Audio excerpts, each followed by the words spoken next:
pessoal, tudo bem? Sejam bem-vindos ao segundo episódio do Impulsiona, o podcast da ICSoft, que trata sobre diversos temas relacionados ao mundo da tecnologia.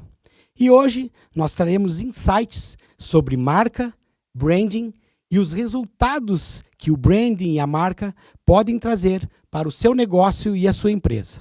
E para falar sobre esse tema que é tão relevante, não apenas no cenário da tecnologia, mas nos cenários de qualquer empresa ou de qualquer indústria, eu tenho hoje dois parceiros, dois amigos que estão aqui comigo.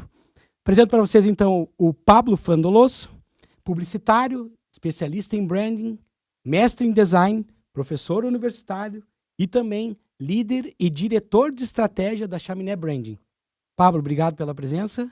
Fala, Chico, fala, pessoal. Um prazer estar aqui, obrigado pelo convite. Vamos falar um pouquinho aí sobre marca, que a gente faz aí todo dia. Legal, Pablo. Obrigado por ter vindo. E do outro lado, ele, Maurici Passi, também publicitário, especialista em branding, mestre em educação e hoje diretor de estratégias da Lastro, agência Lastro, e também professor universitário. Obrigado, Maurici, pela presença. Valeu pelo convite aí, Chico. Vai ser um prazer conversar um pouco com vocês sobre isso. Massa, legal. Acho que as experiências de vocês, as nossas experiências, têm muito a contribuir aí para o mercado. E eu já, de cara, né, quero perguntar para vocês qual que é a importância da marca para o sucesso de uma empresa. Já de frente, já dando na cara, né? Boa. Quer começar, Mauro? Pode ser. Enfim, eu penso, né, acredito que tudo que a gente vem estudando, vendo e trabalhando no dia a dia, a importância da marca ela é total, ela é vital, eu diria, né? Uma empresa ela pode até se sobressair no mercado, mas ela vai batalhar muito se ela não tiver uma marca forte. Então, o primeiro passo é pensar na marca, na construção, no branding, em toda essa base que vai fazer com que a marca, e a empresa, no caso, depois consiga caminhar com as próprias pernas. Então, é difícil você pensar num modelo de negócio sem pensar em branding. É difícil você pensar num produto sem pensar em branding. É difícil você pensar numa forma de vender sem pensar em branding. Então, é vital, é o primeiro passo, de fato, para colocar uma marca no mercado ou para recolocar uma marca no mercado, esse trabalho de branding e de criação e gestão de marca, né? Boa. Eu costumo dizer que branding ou construção de marca vem para tornar desigual o que normalmente é visto como igual, né? Ou seja, hoje a gente tem muita oferta, né? Qualquer setor, qualquer produto, qualquer serviço. Então, quando eu tenho muita oferta, tudo começa a parecer igual, né? E se tudo é igual, o que a gente costuma fazer? Comprar o mais barato, né? Eu, pelo menos, faço isso. Então, não é só um copo, né? É o meu copo que tem tal e tal característica, que tem tal e tal atributo, que tem uma conexão que vai... É ir além do produto, para justamente eu não ficar preso a uma coisa onde eu não consigo me diferenciar, não consigo me posicionar. Então, né, pegando o gancho nisso que o Mauri trouxe de branding, a marca ela tem que estar alinhada a todas os departamentos, os olhares do negócio para realmente ela ser estratégica e funcionar. Então, eu diria que para quem quer se diferenciar hoje é vital olhar para a marca, porque tu vai ter que em algum momento pensar nisso, né? O quanto antes, normalmente, melhor, né? O Maurici trouxe um ponto ali já na primeira resposta dele ali, que foi com relação a justamente o primeiro passo, ou ele é muito importante já desde o princípio, né? Uhum. Porém, por experiência, e vocês muito mais do que eu, sabem que não é assim a realidade das empresas, né? Elas não olham não, peraí, eu vou construir uma marca, um branding, e eu tenho também um serviço, um produto que vai falar com o mercado e eu vou para o mercado. Não, eu construo um produto, um serviço e depois depois eu me viro com a marca, porque marca nem é tão relevante, depois eu vejo. Sim. Custa caro. Custa caro o quê? Né? Na minha visão, custa caro o depois, né? Se você precisar... se posicionar, ou melhor, se reposicionar em algum momento, custa caro não ser conhecido, custa caro não vender por não ser conhecido, né? Então, como é que é isso para vocês, assim? Como é que é no dia a dia essa questão do... Beleza, nós sabemos que é relevante, mas... 3 pontinhos, né? Sempre tem o mas, né? Sempre tem os 3 pontinhos. Eu costumo brincar que o que custa mais caro? Você fazer certo agora ou você fazer errado agora e depois ter que consertar? Porque se você fizer errado... em algum momento vai dar problema. Então, isso que o Paulo estava falando, né? Você vai entrar na vala comum, você vai ficar parecido com todo mundo, porque se você não tiver um diferencial, se você tiver uma coisa que seja única tua, você vai começar a copiar os outros que estão no mercado, que estão se sobressaindo. E aí vai virar tudo a mesma coisa, né? Então, o que vai sair mais caro? Você produzir tudo, você sair para a rua vender, você estruturar tudo e não vender? Ou você fazer uma marca da forma correta, com o passo a passo, tendo esses diferenciais, criando esse diferencial competitivo para daí você fazer a entrada no mercado, né? Eu acho que o caro é relativo. Às vezes você vai vender um pouco menos no início, vai demorar um pouco mais para abrir a empresa ou para colocar esse produto no mercado, mas quando você fizer, você faz do jeito correto, né? É preciso um nível de consciência, uma maturidade, talvez, né? Eu entendo que algumas empresas não estejam num nível de consciência ou maturidade que elas consigam perceber que elas, para desenvolver, lançar um novo produto, ou enfim, se lançarem ao mercado, elas precisam disso. Ok, tá tudo certo. Como que é isso, essa questão da maturidade, da consciência, desse entendimento de que é necessário, ou é vital, ou é relevante, ou é importante? Enfim, como que é isso, Pablo? O que eu sempre brinco é que se você acha que construir marca é caro, imagina não ter uma marca forte, né? O quão caro é, né? Então, eu vejo que essa maturidade, ela vem se construindo, tá? A gente, falando até aqui de nossa região, Santa Catarina, região sul, já é uma região que a gente vê marcas, né, sendo construídas, mas quando a gente começa a olhar a nível Brasil, né, cara, a gente tem, por exemplo, um dos melhores cafés do mundo, né? Isso é reconhecido, mas a gente não tem uma das maiores marcas de café do mundo. Vocês entendem aqui, olhando a longo prazo, como isso pode levar a gente a ter muito bom produto, muito bom serviço, mas não ter tantas marcas quanto poderíamos ter, né? Falando de contexto de Brasil. Por quê? Porque eu acho que por muito tempo isso não era falado, não era trazido, né, para os contextos dos negócios. E aí vai um olhar de que enquanto a gente continuar olhando marca como uma coisa separada de negócio, essa maturidade não vai vir, né? Quando ela não for considerada um ativo, assim como eu boto lá o meu orçamento da minha empresa que eu vou ter para vendas, ou vou ter para produção, ou eu tenho que ter um orçamento também para investir na construção de marca, senão vai ficar só aquela coisa de... Vai faltar uma perna, vai faltar E aí, alguma coisa. Quando tu precisar fazer o trabalho, que você poderia ter dissolvido isso no tempo, você vai ter que correr atrás de algo que poderia ter sido muito mais tranquilo, né? Então, essa maturidade, ela, ainda falando no contexto nacional, eu vejo que ela não está distante, mas vem evoluindo, né? Eu gosto de olhar o copo meio cheio, então eu acho que estamos melhorando, está se tornando mais acessível, está se compreendendo que marca não é só perfumaria, né? Ela está ali junto com a estratégia do negócio. Tu trouxe o exemplo do café, eu trago uma questão da Colômbia, né? A Colômbia tem bons cafés e também tem marcas muito fortes, né? Sim. Então, se você falar hoje com as pessoas sobre a Colômbia, sobre café, alguém sempre vai trazer um nome. Geralmente é Juan Valdez, né? Juan Valdez. Vão trazer baita case nome de marca, cara. Então assim, o produto é bom, eu particularmente não sei avaliar se tecnicamente é bom ou não. É bom, pra mim é bom, já experimentei, ok? Mas a marca, ela tá muito enraizada, tá? E é um conceito de indústria, né? Porque eles olham enquanto indústria cafeeira, né? E, peraí, nós precisamos alavancar o nosso negócio para o mundo. E existem outras marcas além dessa, né? Então eles veem, o produto é bom e as marcas são fortes, consequentemente a indústria é forte, né? Todo mundo ganha, né, cara? Todo mundo ganha. É quase um bem social a construção de uma marca forte num setor que, pra tu deixar de ser commodity, né, cara? E vira um presente, né? É a coisa mais comum. A pessoa vai pra Colômbia, eu tenho que levar um souvenir, tenho que levar um presente. Que eu vou Fulano levar? de tal gosta de café, vou levar um Juan Valdez pra ele. Então, vira um presente. A mesma coisa com vinho que a gente tava falando, né? Vinho também, você vai pra Argentina ali, a Angélica Zapata, toda a família, né, que foi criada do DV Catena ali, tem uma marca extremamente forte. É o melhor vinho do mundo? É o melhor vinho da Argentina? Não. Né? Mas a construção, todo o processo por trás, ele torna isso. Você sabe, quando você recebe, você não sabe que você não está recebendo o melhor vinho do mundo, mas você está recebendo um presente, uma marca, Tá recebendo a marca, né? Aquele rótulo ali, assinatura. Isso. Às vezes a garrafa tem alguns exemplos que são garrafas diferentes, né? Com Sim. rolhas diferentes e tal. Johnny Walker, né? Então tu acaba recebendo uma marca que tá carregando um produto. Isso. No Brasil, quem conseguiu fazer isso foi a Alpargatas com Havaianas, né? Agora, acho que não sei se ainda é do grupo Alpargatas, mas eu lembro quando eu fui pro Canadá fazer um intercâmbio, fiquei um mês e pouco lá. Eu levei na época eu nem era bem novinho, nem conhecia, mas levei uma Havaianas pra dar de presente, porque se tornou um chinelo, né, gente? É um chinelo, então é um dos poucos, infelizmente, exemplos que a gente tem, né?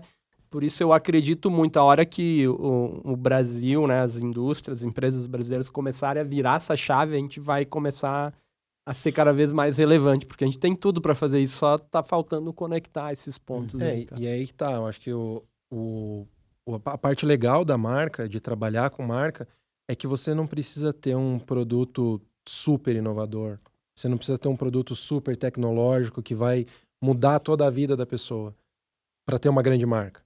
Você pode ter uma empresa simples, uma empresa pequena, você pode ter um produto que é tido como simples, que está no dia a dia das pessoas e que mesmo assim ele vai ter essa marca forte. Porque a marca forte ela não está ligada com o tamanho da empresa, ela está ligada com a efetividade que aquela empresa vai ter no dia a dia dos clientes dela, né? O Pablo trouxe uma questão anterior a respeito de que branding não é só o produto, não é só a marca em si, né? Vamos lá. Não é só o logo na empresa. Isso, não é só o logo, ela tá no atendimento, tá na venda, tá na comunicação, tá nos processos administrativos e eu vejo que essa extensão da percepção do que é branding dentro das empresas, ela acaba não sendo fortalecida, não sendo impulsionada, como o nome do podcast diz aqui, né? Para que as outras pessoas entendam que elas também fazem parte, em menor ou maior grau, de uma construção de marca, né? Sim. Então, como que vocês percebem isso com relação a... o cara tem um baita produto e um péssimo atendimento. Qual é o valor final para a marca? Bom ou ruim? Né? Então... Exatamente. Eu acho que é aí que a gente começa a ter algumas diferenças. Né? Uma coisa é eu fazer publicidade, colocar um anúncio dizendo... Eu nunca vi anúncio dizendo que o produto é ruim, né? Todas as empresas falam que tem um ótimo produto, né? Legal, mas aí tem a outra parte de branding. É a expectativa, criar uma imagem e entrega, né? Quando essas duas coisas não estão alinhadas, sempre alguém vai sair perdendo e a marca não vai se construir. Eu posso ter, às vezes, uma baita entrega, só que eu não consigo criar uma expectativa no consumidor. Ou seja, eu não consigo passar para fora isso, né? Ou o contrário. Crio toda uma história, mas na hora o atendimento é ruim, o suporte não acontece. Então, a marca, ela é frágil, ela não tá sendo autêntica. Eu tenho que ser relevante e autêntica. Esse jogo é feito toda hora. Eu crio uma expectativa, entrego ou não, né? E isso por isso que é branding, né? ING, né? No inglês, eu estou marcando. Todos os dias, não é criei um branding. Eu estou fazendo branding, eu estou gerindo a marca, um processo contínuo. É a criação de um filho, né? O filho que você vai criar, todo dia você tem que falar para ele: toma banho, coloca o chinelo, não tira a meia, come, faz isso, faz aquilo. No dia seguinte... Troca a roupa, vamos botar essa roupa, não fica com frio. No dia seguinte, é a mesma coisa. Branding é isso. Branding não é uma caixinha que você entrega na empresa e ela funciona e ela tá lá. Ela tem que ser alimentada todos os dias. Uma criança também, você tem que alimentar ela todos os dias, você tem que dar banho nela todos os dias. A marca é a mesma coisa. E se você, por exemplo, usando o exemplo do filho, né? Se você tem o pai que fala uma coisa e a mãe que fala outra, a criança vai ficar perdida. A marca é a mesma coisa. Se você tem o marketing falando uma coisa e o comercial falando outra, ou fazendo outra, ou atendendo mal, ou o suporte trabalhando de forma diferente, você vai ficar uma marca esquizofrênica. Ninguém vai saber o que é a marca real, de fato, né? Tu tocou num ponto que eu ia até perguntar aqui, tá no meu hall de perguntas aqui, e eu acho que faz muito sentido pegar e falar sobre isso agora. Beleza, a mãe fala uma coisa e o pai fala outra, a criança fica no meio. Então a marca tem alguém ou alguma área ou que faz alguma coisa e a outro lado faz outra. Como que é para eu tratar, ou melhor, para eu alimentar, fazer as coisas certinhas? Como que eu preciso entender os propósitos das marcas, assim, tipo, como que esses propósitos, o pai e a mãe têm que falar a mesma coisa sobre isso, podem divergir sobre outras coisas. Mas quando eu falar de marca, todo mundo tem que estar no mesmo caminho. É isso, como que eu consigo potencializar, como que eu faço com que as áreas que não fazem parte de um contato direto com branding consigam compreender isso. Boa. O que a gente tá falando aqui, a gente acaba resumindo em cultura, né? A marca tem que virar cultura. E para isso eu tenho ferramentas, né? Cultura começa o quê? Rituais, né? E antes disso, ter uma base, né? Tá, o que é inegociável para essa marca? O que é os valores? Como é que ela se comunica, né? A gente entra falando mais ferramental, assim. Sim. Tom de voz de marca, personalidade de marca, proposta de posicionamento, né? E aqui, esse é o importante, a gente tem que tirar o assunto marca como se ele estivesse na caixinha. Não, isso aqui é coisa que o departamento de marketing cuida. Sim, ele também cuida e é um dos atores que talvez está mais próximo ali, né? Mas se ele só é assunto do marketing, já não vai ter isso, né? Eu tenho que trazer... A gente gosta de sugerir que as empresas tenham uma espécie de comissão. Os guardiões da marca, assim, né? Os embaixadores. Aí eu vou ter alguém de produto, alguém de comercial, alguém de RH, que é muito importante pro Endo, né? Depois. Porque aí eu começo a ter esse alinhamento. E essas lideranças têm o papel de evangelizar isso, né? Cada um no seu setor criar seus ritos, né? Isso falando de uma empresa maior, né? Mas em menor escala também. E aí que tá a sacada que a gente tava falando antes. Quando eu ainda sou pequeno, é mais fácil tu criar cultura, né? Às vezes, não, eu vou esperar crescer para começar. Pô, é bem mais difícil, que eu tenho mais gente, mais expectativas para alinhar. Não sei se tu vê assim também, Mauro. Então, eu vejo isso e eu vejo que a marca ela tem que ser construída de dois fatores, né? Marca é construída internamente. Ela surge de quem constrói a marca no dia a dia, de quem está dando start ali no dia a dia, mas ela também tem que ser olhada pro mercado, né? Como que ela comunica com esse cliente? Porque daqui a pouco, se você está criando uma marca ou você está ouvindo o que as pessoas que estão ali criando aquela empresa, elas querem, mas isso está desalinhado com o mercado, talvez você vai ter um problema, né? Usando de novo, né, já que a gente usou aqui a questão de criança, a gente aqui, quando vira pai, a gente fala, né? A gente cria os filhos para o mundo. A gente cria a marca para o mundo também, né?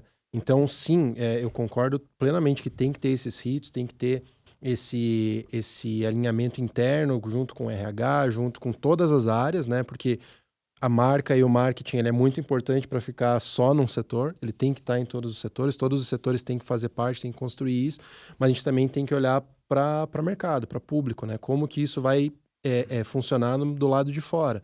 E aí, não é que, mas então eu vou olhar para o mercado e tem uma tendência X aqui, eu vou fazer exatamente isso. Não. Você tem que adaptar as duas coisas para fazer elas andarem juntas, né? O branding, ele tem que fazer a empresa impulsionar, né? Usando o nome. Ela tem que fazer a empresa seguir. Então, tem que ter esse alinhamento. Não pode ter uma preocupação só interna e esquecer o externo, né? Ela tem que andar junto, porque senão um lado vai ficar ali dando volta ao redor, né? Sim. E aí a gente acaba incorrendo aí no problema de... Muitas vezes, não vende. Por que não vende, né? Porque a marca tá descolada, não no sentido de legal, né? Ela tá desconectada do público. Ou tá desconectada do perfil do público. Ou do comportamento. Sim. Ou seja, né? Esse olhar para o mercado que o Mauro estava falando é justamente olhar, beleza, essa marca ela tá condizente com as percepções da pessoa que vai recebê-la, dos propósitos de quem vai recebê-la. E eu fiz essa fala para também provocar, né?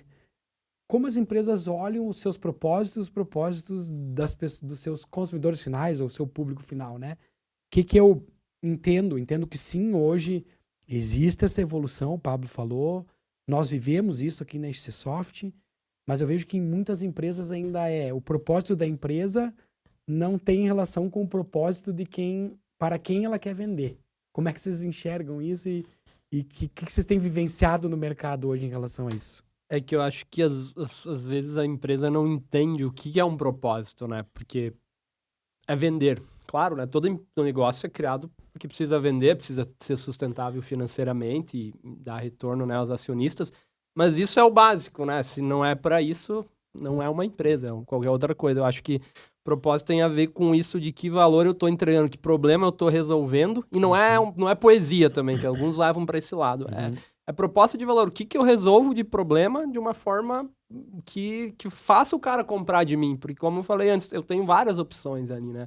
O que eu vou comprar, o que eu estou resolvendo na vida desse cara? Se eu deixar de existir amanhã, esse cara perde alguma coisa ou já tem outra opção ali e não sentiu falta nenhuma? Então, essa é uma pergunta dura e que parece ser simples, mas na hora que tu vai responder não é bem assim, né? E aí acaba se perdendo isso e daí o comercial começa a não entender qual é a proposta de valor na hora de fazer um discurso de venda, o marketing tenta acompanhar ali e sofre também isso com as campanhas, né? Então, ela é uma coisa, assim, que dá sustentação a todo o resto, né, cara? Esse olhar de propósito. Eu gosto de usar a palavra proposta de valor, assim, de que não é propósito de vida, mas é propósito de vida da empresa existir, né? Aquela coisa, o que eu tô fazendo aqui no final das contas, né? Senão vira uma coisa irrelevante, né? Eu entendo que, assim, e no dia a dia a gente vê muito isso, que empresas de muitos anos de existência, empresas grandes, estão procurando um reposicionamento. E elas estão procurando um reposicionamento por várias questões, né? Pode ser, tá trocando o dono tá se aposentando e o filho entra no lugar, ou outra pessoa entra com uma mentalidade. Passou por um processo onde estão entrando diretores mais novos, com outra visão. A empresa parou de vender, e aí ela está desesperada e ela quer saber o que vai fazer. São várias funções que fazem uma empresa buscar um reposicionamento. E a principal delas é isso. É uma empresa, muitas vezes, e aqui na nossa região a gente vê bastante isso, né? Empresas que, mas eu trabalhei, faz 30 anos que eu trabalho, 40 anos que eu trabalho dessa forma e hoje eu não estou conseguindo vender. Porque o público mudou, né? O público mudou, a forma de comunicar, a forma de comprar, a forma de consumir uma marca, isso mudou. Um tempo atrás, eu tinha a televisão e a rádio para me comunicar com uma marca, e eu era passivo. Aquela marca vinha, e como o Pablo falou, a marca nunca vai falar que ela é meia boca, ela sempre vai falar que ela é muito boa. Ela vinha, falava para mim, eu olhava, tá, beleza, vou acreditar em você e vou comprar. Hoje não. Hoje eu recebo um anúncio, a primeira coisa que eu faço, eu vou no Google, e agora com inteligência artificial, né, eu chamo, Gemini, o que tem me falar sobre essa marca? Eu vou pesquisar, e aí eu pesquiso e eu vejo, não, isso daqui de fato tem problema aqui, não é isso, é só um discurso. A gente busca muito isso. E aí, se eu deixo a pessoa me analisar e analisar a minha empresa só pelo produto ou só pelo serviço que eu estou vendendo, aí eu já perdi aquele cliente. Aí eu já perdi aquele processo. E aquilo que o Pablo comentou um tempo atrás de o que é inegável para a marca, é isso que vai guiar. Porque quando eu tenho uma proposta de valor, alguns pilares que são inegociáveis, não inegáveis, né? Inegociáveis para a marca, aquilo vai guiar. Então eu consigo ter uma resiliência. Eu consigo mudar de acordo com... deu uma pandemia, eu consigo propor coisas e soluções diferentes para o meu cliente sem perder a minha essência. Então, eu consigo me manter no mercado, eu consigo ter essa resiliência de me trabalhar. Mas eu preciso ter isso claro.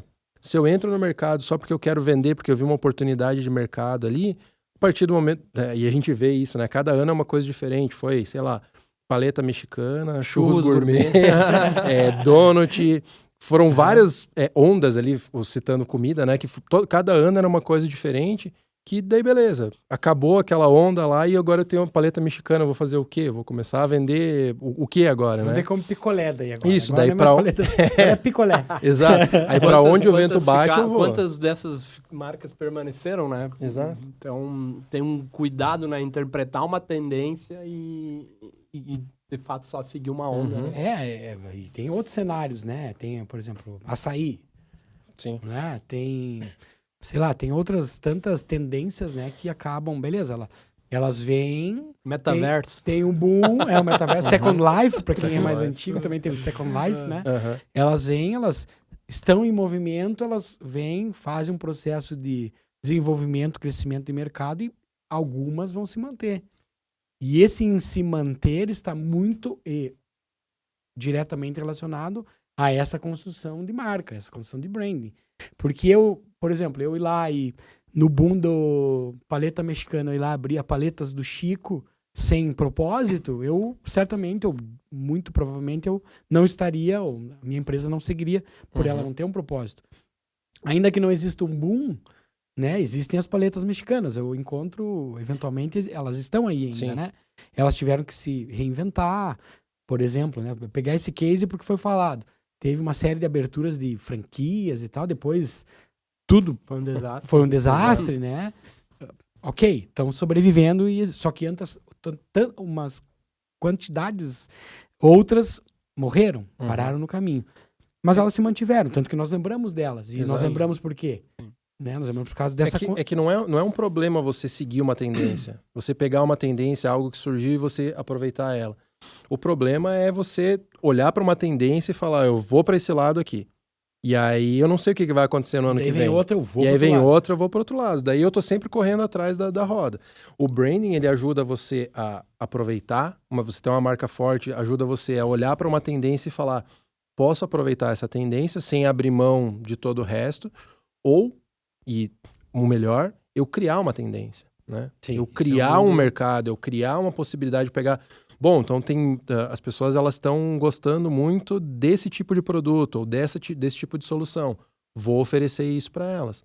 Vou oferecer isso para elas com o quê? Vou criar uma empresa e vou começar a fazer isso? Não, vou pegar a minha empresa, pegar a minha cultura, pegar todo o meu processo e vou pensar em algo nesse sentido, em algo que vá para essa tendência e que aproveite isso da melhor forma.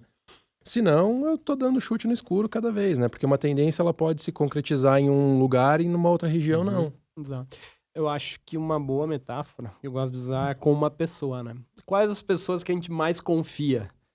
É aquelas que são consistentes, que sempre que você precisa elas... Ou é aquelas que do nada mudam de ideia, uma hora falam uma coisa, outra hora estão falando outra. Acho que é a mesma relação. A gente tem a tendência, enquanto ser humanos, a humanizar tudo, né? A gente cria, às vezes, apreço para coisas físicas e com as empresas também é isso. Aí é o papel da marca, né? Que tipo de pessoa eu sou, né? Que vai se relacionar. Quando eu começo a olhar a marca, ou seja, de produto, serviço, ou uma marca institucional, como uma pessoa, eu começo a tornar isso mais palpável, e aí que vem, cara, para ser uma pessoa confiável, nesse caso a marca confiável, eu preciso ser consistente, eu preciso estar cumprindo, né, com o que eu tô me propondo. Primeiro, tá me propondo ao que eu realmente sou, né, porque às vezes tem aquelas marcas que tem uma baita tradição, daí elas acham que, vamos modernizar. Daí fica aquele tiozão que tá tentando ser moderno, daí ela não consegue nem comunicar com o público que ela tava querendo, nem com aquele que já era fiel, então... Tem que ter cuidado, assim, essa onda do rebranding tá acontecendo, né? A gente vê muitas grandes empresas, né? Vários segmentos, mas tem que ter muito cuidado, né? Tem que entender os motivos e principalmente projetar onde é que eu quero que isso me leve. Mudar por mudar não faz sentido, né? Exato, porque senão você pode pegar, tipo, beleza, tem uma mudança aqui trazendo para nossa área, né? Vem uma empresa que quer fazer uma mudança de marca. E aí eu vejo, tem uma tendência de design que está na moda, que está todo mundo utilizando aquilo, um design minimalista ou um design 3D, alguma coisa assim. Eu vou lá, pego, crio uma marca, falando da parte só do logo, né, só visual, e coloco lá que daí o cara, ele comunica com um borracheiro, ele comunica com um mecânico. E aí daqui a pouco o cara vai olhar e falar, tá, mas o que é essa marca aqui? Ela tá vendendo o que para mim? Ela não tá me vendendo mais, sei lá, óleo para motor. Ela tá me vendendo uma outra coisa. Você desconecta e você perde o que você já construiu há tanto tempo. E tanto que tem várias marcas que hoje estão fazendo o rebranding ao contrário, né? Estão retomando uma marca que tinha lá no início e vão trabalhando com ela, né? O Starbucks faz isso há anos, né? A Pepsi. A Pepsi, exatamente. Vem, coloca algo que era lá do passado para retomar isso. Então, é uma ciência que é muito complicado de você trabalhar, né? Porque você fica meio que ali sem saber o que fazer muitas vezes. Só que não dá para ficar, você enquanto empresário, né? Não dá para ficar ali e deixar, vou ver o que acontece, né? Tem que dar os passos, né? Foi falado agora alguns casos, né, de voltar, né? Então, por exemplo, a Pepsi voltou lá para pra uma logo do tempo que eu bebia na KS, acho que é mais ou menos isso, uns 30 e poucos anos atrás. A Burger King voltou. E teve um outro movimento que gerou alguns desconfortos recentemente, como teve uma rede de sorveterias que teve uma discussão sobre de perder a essência, Chiquinho, né? Sorvetes ali. Maior teve maior franquia brasileira. Pô, os caras mudaram, tipo assim, e muito do buzz ali, né? Da conversa entre as pessoas. Disse o seguinte, eles perderam a essência, né? E aí, por outro lado, eu recentemente estava olhando os resultados de consumo de marcas nos supermercados brasileiros. Tem um panorama lá, esqueci o nome agora. Cara, fui lá e olhei, Tio João. Arroz Tio João. Cara, o arroz Tio João é o arroz mais conhecido do Brasil, acredito eu. Se não for do mais conhecido do Brasil, é um dos, mas ele tá quase sempre entre os primeiros nas marcas, Share of Mind, Top of Mind. Share of Heart, sei lá, todos os share que tiver, ele tá sempre E, cara, um arroz branco, tipo como qualquer outro. Tá, mas e aí, o que ele tem de diferente? Cara, agora tem uma coincidência, nós estávamos trabalhando num projeto de arroz e a gente foi olhar, quando a gente tá consumindo, a gente não presta às vezes tanta atenção, quando tá fazendo o estudo, vai pra gôndola, né, a gente gosta muito de bens de consumo, assim. E a gente parou pra olhar os arroz, cara. O Tio João é o único que tem um personagem, agora tentando responder, assim, percepções minhas, porque por acaso eu olhei pra isso, que constrói uma coisa diferente. Tu vê que, tu olha, a gente faz fotografias pra analisar e, cara, aqui tem algo diferente. Isso explica, às vezes, porque eles construíram um resultado também diferente, né, cara? Eles usaram elementos, usaram abordagens, eles também estão inovando em produtos, tu vê, tem o arroz básico, mas tem um especial para carreteiro. E isso é muito legal, essa coisa da segmentação, porque aí que tá, eu não posso focar só no produto, mas na dor que eu tô resolvendo, né? E as dores mudaram. Agora é o Pablo, que não sabe direito cozinhar, e se ele vê, se ele quer fazer um carreteiro e ele vê que o arroz para carreteiro, por mais que seja igual ou muito parecido com o outro, ele vai se sentir muito mais seguro comprando o que diz que é arroz para carreteiro. Então eles souberam interpretar, mesmo num mercado que parece ser... Arroz é cesta básica, é commodity, né? É o básico, né? Arroz, feijão, mas eles conseguiram inovar, trabalhar uma personalidade diferente. Legal que tu citou esse case, porque eu nunca tinha parado para pensar, e quando eu analisei, eu falei, putz, os caras fizeram o básico bem feito, e que o Mauri falou, não é reinventar a roda, cara. E eles criaram, só pegando gancho, só falar pro pessoal que tá nos assistindo e ouvindo, é que arroz carreteiro é um prato típico daqui do sul, né? Geralmente ele era feito comumente com charque, que é a carne seca, né? A carne salgada seca. Só para o pessoal tá ligado, né? Que esse é o carreteiro.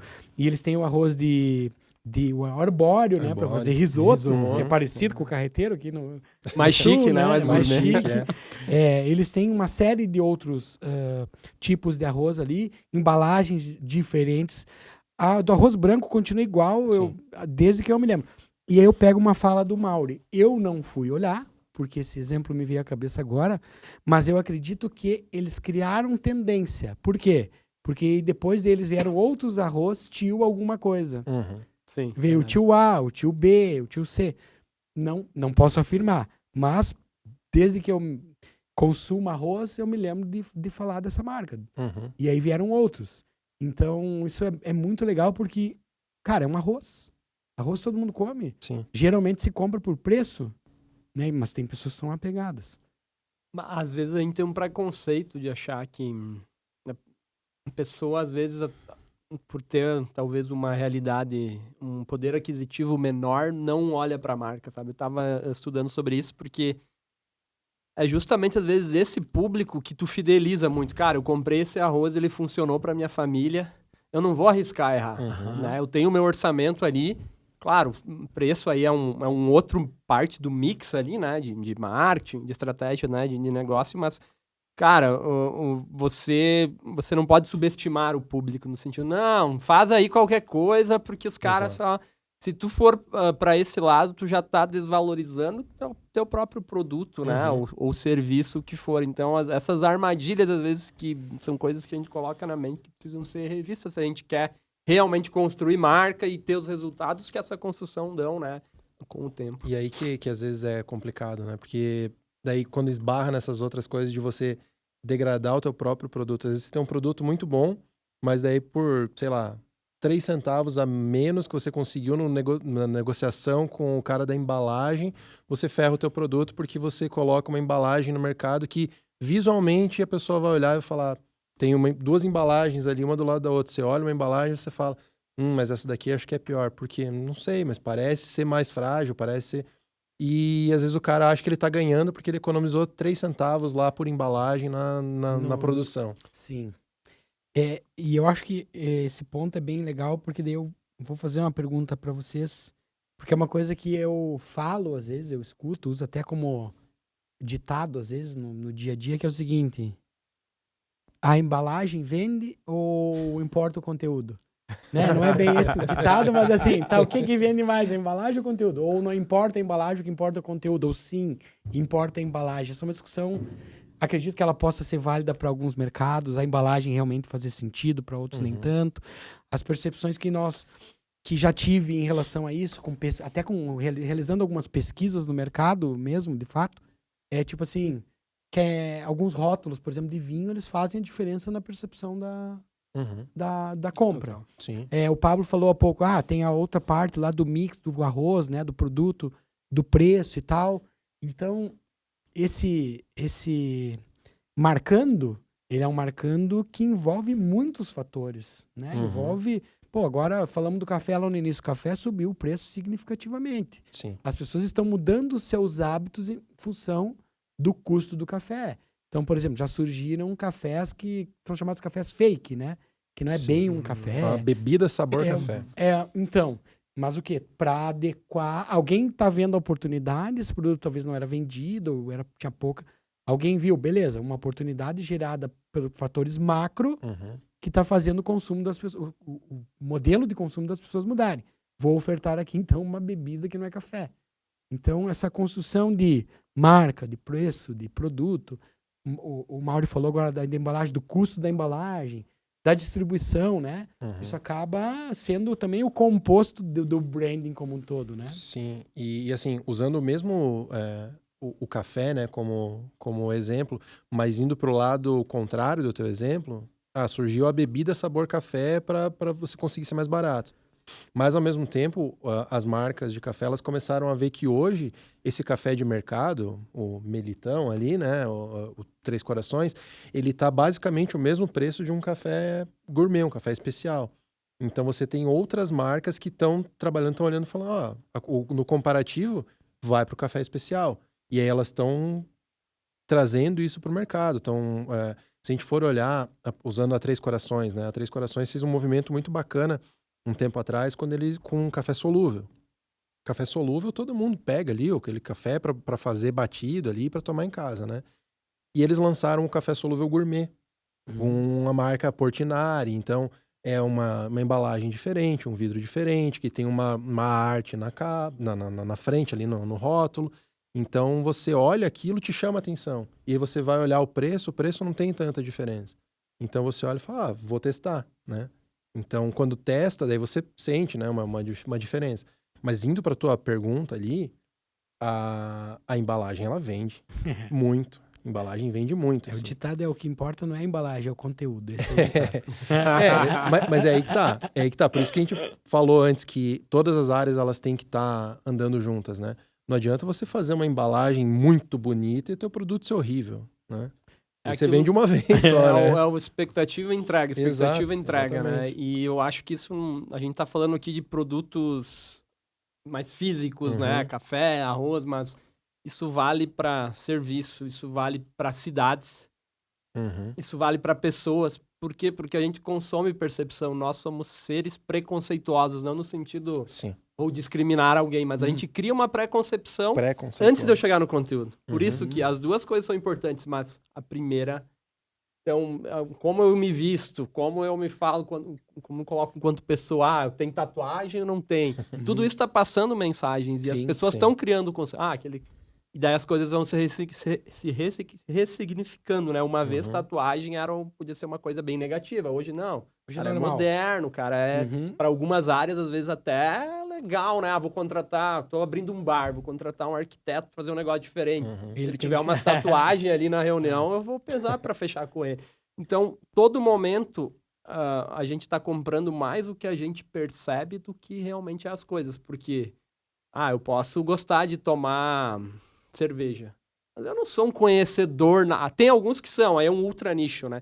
Mas na maioria do público não é um conhecedor nato da cerveja, ou do arroz, ou do café, ou do que for, de um creme, num cosmético, né?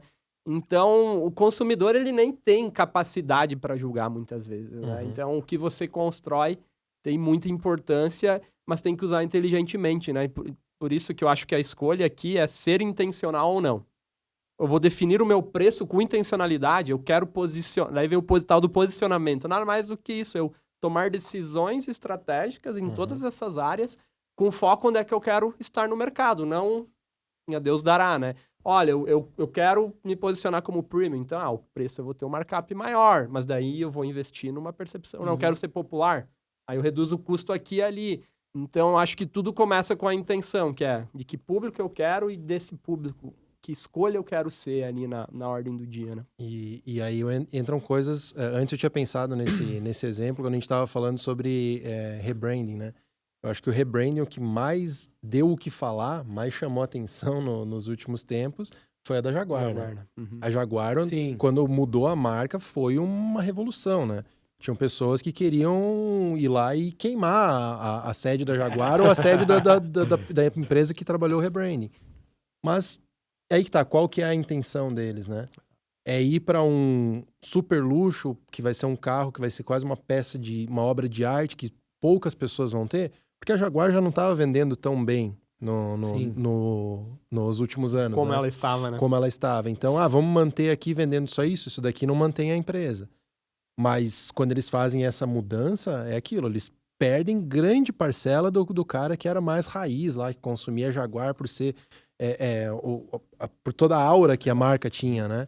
E aí você gera isso. Só que antes do rebranding, quem falava de Jaguar no dia a dia? Não. Quem pesquisava por Jaguar no Google? Quem ia comprar? Poder aquisitivo para comprar. Exatamente, só isso. De uma hora para outra, todo mundo tava falando da Jaguar. E aí vem um outro ponto de posicionamento. Posicionamento é totalmente o oposto de eu vendo para todo mundo, né? Exato. Eu vendo para todo mundo é uma frase de não posicionamento, né? Tipo, não é que, olha, eu não, Chico, não vem comprar de mim, que se tu vier, mas eu não comunico para todo mundo. Eu não tenho que falar né? com o Chico, eu tenho que falar com o ICP, né? Exato. Vou falar lá com o meu ICP e, claro que teremos os consumidores secundários ali, terciários. Os de rebote. O cara que beleza. Daqui a pouco tem um cara, por exemplo, Jaguar.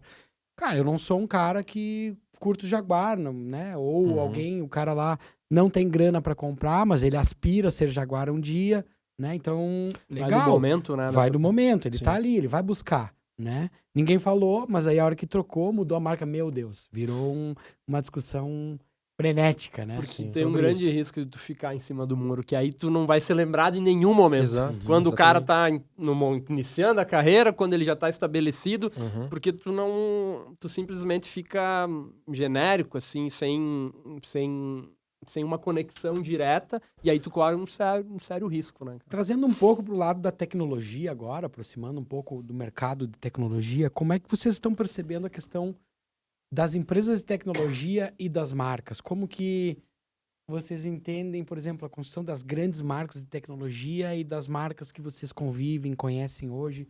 Como que é a visão de vocês em relação a isso? Boa. Eu vejo que o setor de tecnologia, ele começa a também viver esse momento de amadurecer, né? A gente teve o início das startups, das empresas de software, né? E começou a se revolucionar e ali era tudo novo. Agora a gente tá começando a ter uma maturação de mercado, né? Eu começo a ter várias empresas... era só Netflix no começo. Vamos pegar uma empresa, uma gigante, assim. Agora eu tenho outras concorrendo com elas. E aí que começa o posicionamento de marca ser... Por que eu vou assinar a Netflix e não uma das outras que concorre com elas, né?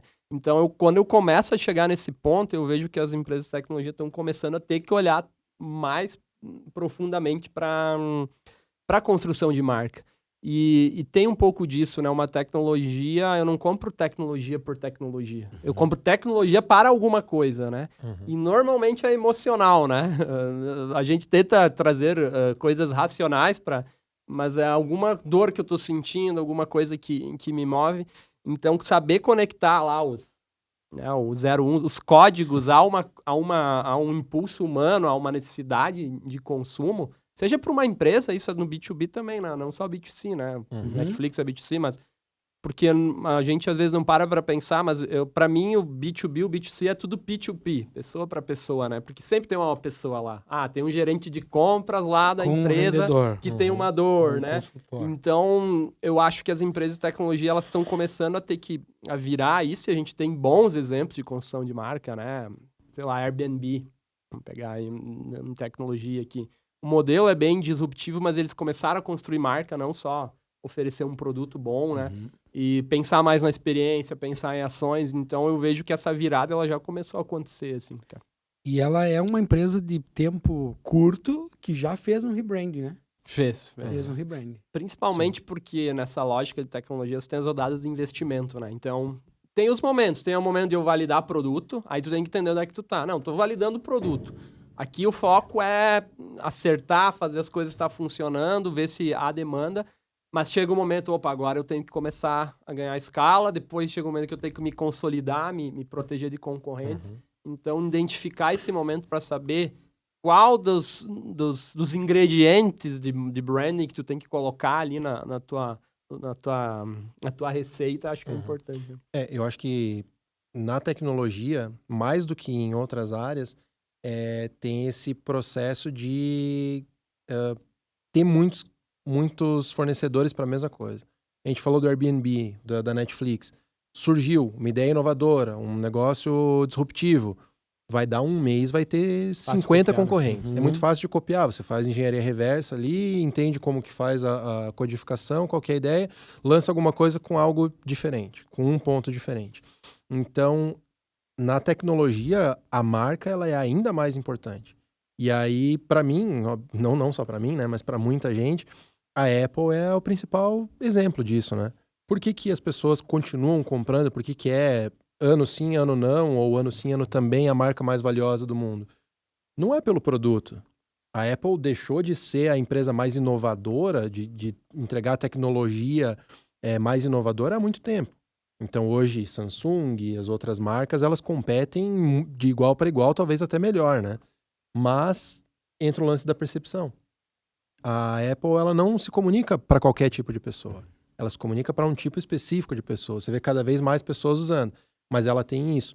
E ela é uma percepção que ela projeta essa percepção, né?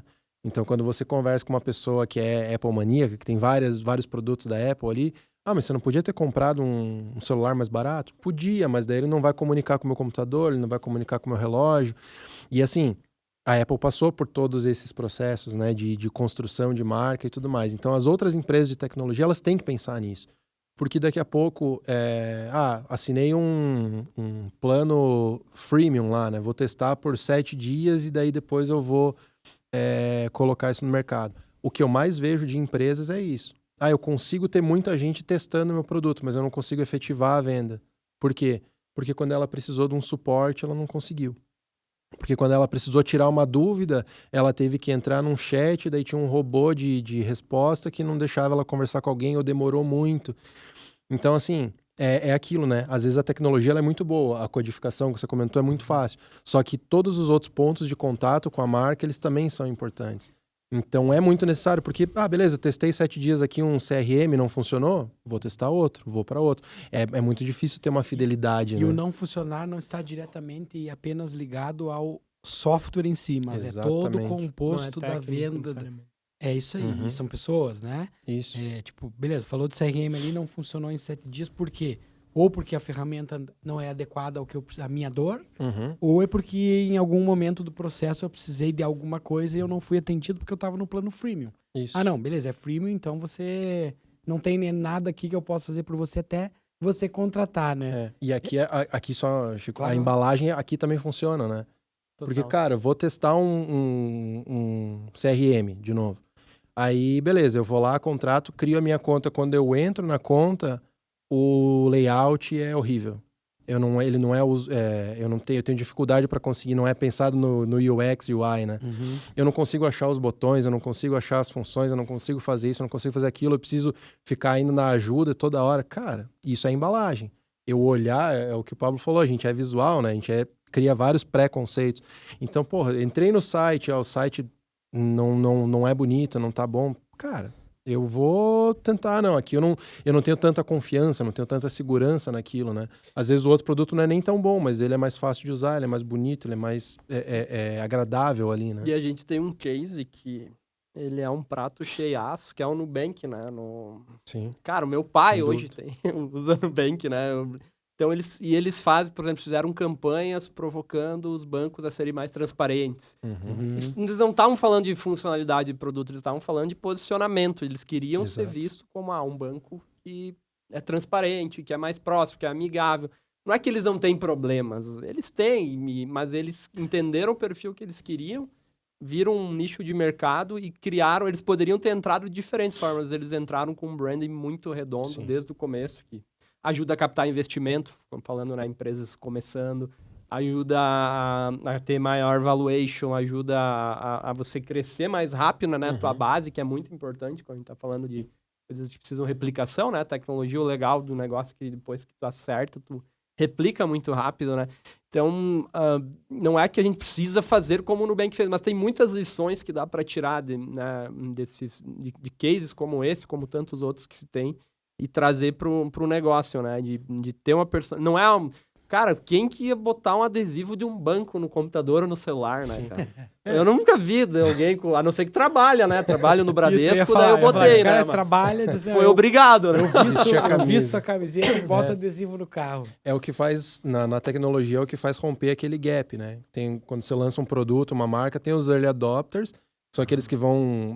é o cara que ele gosta de tecnologia. Então, tudo que vem, ele compra, ele vai testar e vai funcionar. E aí, quando começa a subir naquele gráfico, tem um gapzinho ali, né? Para vencer aquele gap, não é necessariamente produto e serviço. É justamente isso. Esses early adopters, eles adoraram. Eles vão falar para todo mundo. Eles vão fazer os amigos consumirem. Eles vão fazer os amigos experimentarem. Eles vão mandar a pessoa. E se a pessoa não usa, ele vai ficar... Porra, mas você ainda não usou? Isso que vai fazer o gap, né? E esse early adopter, ele não vai ser conquistado só com produto ou com serviço. Ele vai ser conquistado por todo o ponto de contato que ele tem com a marca ali. Sim. Né? Nós estamos quase encerrando já. Parece que foi bem pouco tempo, né? Antes de chegar para os falas finais, eu queria ouvir de vocês uma marca. Uma marca para cada um que vocês veem como referência de branding. Tem tantos. Não, mas agora é pra... Cara, eu vou falar uma marca que eu uso diariamente. Não é uma marca tão conhecida assim. Ela cresceu muito nos últimos anos, mas é a Bob. Podia falar de Apple, podia falar do Nubank, podia falar de várias outras, mas é a Bob. BOB. Ela é BOB significa Bars Over Bottles. Barras e não garrafas, né? Eles começaram fazendo shampoo em pedra. É uma pedra que é um shampoo. E aí, justamente, e o slogan deles por muito tempo foi para você que não gosta de levar água a passear. Então, eles falavam lá, o shampoo tem não sei quantos % de água, prejudica o meio ambiente, papapá. Então, é um produto vegano. Eu não sou vegano, mas é um produto vegano. É um produto 100% natural, não é testado em animais e tudo. Então, eles têm essa pegada muito natural. E é muito legal a forma com a qual eles têm um cuidado muito grande na hora de mandar as coisas para casa. Para casa das pessoas, né? Eles vendem principalmente... Online. Eles têm algumas lojas físicas, mas eles vendem online, principalmente. Quando chega aquele produto, é um produto que vem perfumado, é uma caixa com um papelão todo reciclado, a fita adesiva que é passada ao redor para fechar é todo material reciclado. Dentro, eles, para o produto não ficar batendo, eles não colocam um isopor. Eles colocam algodão, que é biodegradável. E aí eles começaram nos últimos anos, eles receberam várias grana de outras empresas, de investimento, aportes de investimento. E eles começaram a crescer. Então hoje eles têm protetor labial, eles têm pasta de dente, eles têm condicionador, eles têm tudo para a linha de beleza, skincare e tudo mais. E aí é uma marca que em termos de branding, ela trabalha muito legal. E eu tive um case com eles justamente disso. Eu tinha assinatura, né? Então, a cada 3 meses vinham os produtos. E começou a atrasar toda vez. E atrasava porque vinha pelos correios. E correios, muitas vezes, tem problemas, né? E aí eu mandei mensagem falando, vocês podiam dar a possibilidade de quando a pessoa compra, ela escolher se quer correio ou alguma outra opção, uma transportadora. E era uma pessoa conversando comigo, ela falou, então, a gente está pensando nisso, que tem muitas reclamações nisso. Na vez seguinte, quando eu fui fazer o envio, o pedido do envio da minha assinatura, já tinha disponível 2 transportadoras, além dos correios para mandar. Então, assim, obviamente que não foi porque eu pedi, né? Foi muita gente que pediu e eles começaram a ver isso. Mas é um cuidado. E aí eles mandaram um e-mail, eles mandaram um WhatsApp falando, olha, agora tem essa possibilidade assim, assim, assado, né? E no teu caso, foi sim porque você mandou. É isso que tá na tua cabeça. Isso, exato. Né? Sim. Não, fui eu. Sentiu... É uma Toda pessoa que deu a sugestão pensou tá nisso. Olha pensando a aqui, mesma ó. coisa. Os caras pensaram O Mauricio, o João, o Pedro, a Maria, todo mundo que disse, vocês podiam ter essa opção, todo mundo tá lá, eu dei uma ideia. Eu pra construí junto. Exato. E isso é muito legal. Isso também. E olha, todo o relato que tu passou, desde da explicação lá do nome, do conceito e de toda a entrega, tá baseada no quê? No propósito de ser verde, de ser socialmente, ambientalmente responsável, né? Exatamente. Mas, Pablo, deu tempo de pensar aí, já que tu Cara, disse que tinha muitas. Eu vou pra essa linha aí do Mauro, de uma marca que eu consumo e tenho uma relação, é uma marca de mochilas, bolsas, que é a JanSport. É uma marca americana. E desde que eu comprei a primeira mochila, eles têm uma política de, olha, é uma mochila pra toda a vida, né? Se acontecer alguma coisa com tua mochila, manda pra gente que a gente vai consertar. Uma marca americana se popularizou principalmente nas faculdades americanas, virou uma coisa meio descolada, mas ela começou porque alguns amigos, eles praticavam alpinismo, essas coisas de trilha, né? E as mochilas que tinha na época ali, acho que foi, não sei se foi anos 70 ou 80, elas não aguentavam, assim, o que eles faziam. E eles começaram meio que fazer as próprias mochilas, emendar, e isso acabou virando um negócio. E eles têm isso como um pilar. Olha, a nossa mochila vai durar para a vida toda. E eu tô na minha 5ª, e todas estão ali. Às vezes eu vou trocando, já comprei uma para minha esposa, e ela é uma mochila que, para quem usa a mochila, tipo, eu uso quase todo dia, ela vira meio que tem todo um storytelling de, é companheira das tuas aventuras, assim, porque tá contigo para ir no trabalho, para ir para uma viagem, enfim, para o dia a dia, uso para levar roupa, uso para levar alguma coisa que eu preciso. Então, eu acho que é legal como um produto, como uma mochila, né? Que tem tanto... Uma mochila. Aí eles têm collab às vezes já lançaram collab com a Disney. Lançaram collab... Eles não vendem em qualquer loja. Eles têm uma estratégia de distribuição um pouco mais... revendedores mais exclusivos também, para valorizar o produto, né? Hoje até deu uma subida assim nos preços, ela já foi mais acessível. Mas eu acho legal como eles foram construindo. Então, eles usam cor... Tem as linhas, né? A clássica, que é aquela bem clássica. Daí tem a linha para quem é alpinista mesmo, aquelas gigantes. Tem as linhas mais artísticas, que aí eles pegam artistas para coloridonas, para refletir a tua personalidade. Mas sempre mantendo o mesmo pilar. As mochilas duram, ponto. Né? Você sabe o que esperar. Tanto que se um dia estragar, eu vou me frustrar muito se eles não me arrumarem essa mochila. Né? Não precisei ainda, né? Então, acho que vai aí Isso define até a escolha de fornecedores dele, né? Sim. De como é que a gente costura essa mochila para entregar essa promessa, né? Então, acho que é para fugir das mais clichês, eu acho que é uma marca legal. Legal, e até tu falou do caso da mochila, da costura agora, falou dela, se ela estragar, pode mandar. Eu vi esse dia o caso de uma marca de jaquetas que ela sempre rasgava, e aí eles então o tecido acabava pegando em algum lugar, eles criaram então os recortes para fazer o remendo, e isso virou marca da marca. Entendeu? Transformaram o problema numa experiência, então, assim, né? Cada vez que o cara tem um remendo é uma experiência. Isso aqui foi uma trilha, isso aqui foi um dia que eu fui num jogo, isso aqui. Legal. Então eles pegaram significaram o negócio. Hoje mesmo, antes de vir para cá, eu tava olhando o caso de um cara que passou um tempo na Espanha, trabalhou numa fazenda que colhia oliva para fazer azeite de oliva, experimentou era maravilhoso, voltou para os Estados Unidos, só tinha ou barato que era ruim, ou era muito caro, e o que ele fez? Juntou os dois mundos, e aí colocou o melhor do que possível de um azeite de oliva numa bisnaga de ketchup para pessoas usar em casa. E ainda criou uma primeira segmentação que é azeite de oliva para você cozinhar e azeite de oliva para você finalizar os pratos. Né? Então, assim, cara, são coisas que parecem muito simples, né? Até alguém fazer, obviamente. E a gente acaba se deparando com isso. O legal dos exemplos que vocês deram é que, no final das contas, todos nós somos consumidores. Sim, né? Total. Seja de software, seja de mochila, seja de produto para beleza, skincare, seja para cuidado, seja alimentação, enfim. Nós somos consumidores e nós temos as nossas relações com os produtos e serviços. Temos produtos e serviços que nós somos fãs. Eu sou fã de algumas marcas, de alguns serviços, defendo, né? Eu sou um defensor das marcas. E o legal é que eu sou defensor daquelas com as quais eu tive problema e os problemas foram resolvidos. Exatamente. Né? Tem muitos exemplos até locais assim que são bem legais. Enfim, para finalizar, um minuto de sabedoria do Maurici e do Pablo para entender assim, o que vocês dariam de dica ou compartilhariam com o pessoal que está nos ouvindo, os empresários, empreendedores, investidores, com relação a branding? O que eles precisam ter ou dar foco, atenção nessa construção? Eu diria que não importa o tamanho da tua empresa, se tu tem, sei lá, padaria da esquina a uma empresa já super estruturada com departamentos, a marca é diferente de CNPJ. Acho que resumindo assim, levar isso para você, a tua marca tem o papel de te engrandecer.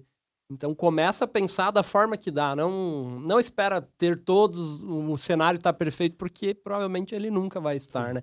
Começa a pensar, né, nisso, várias coisas que a gente falou aqui, né, de como é que eu me posiciono, como é que isso vai levar, como é que eu vou levar em consideração a minha imagem, a minha construção, né, de posicionamento em cada escolha do meu negócio. De escolher o ponto comercial, se for um negócio físico, ao layout do site, se for uma coisa totalmente digital. Acho que começa com intencionalidade. Esse é o primeiro ponto. Porque daí vai começar a virar, tu vai estar sempre levando... Aí tu tá fazendo branding de verdade. Nem tô falando de contratar serviços ou algo assim, mas levar em consideração a imagem onde tu quer chegar enquanto marca nas decisões do seu negócio. Massa. Maurici. E eu vou pegar um gancho do que o Pablo falou. O Pablo falou, marca é diferente de CNPJ. Mas a marca, ela está no CNPJ. E o CNPJ, ele tem um contrato social. Ele tem que resolver problemas, né? Como a gente falou. Então, assim, uma marca e a dica é, assim, pensa quais problemas que você, de fato, pode resolver para o teu cliente ou para aquele cliente que você quer atender. E esse problema, eu não estou falando de produto ou de serviço. Eu estou falando dos pequenos detalhes, dos mínimos detalhes. Desde, eu vou ter uma padaria da esquina.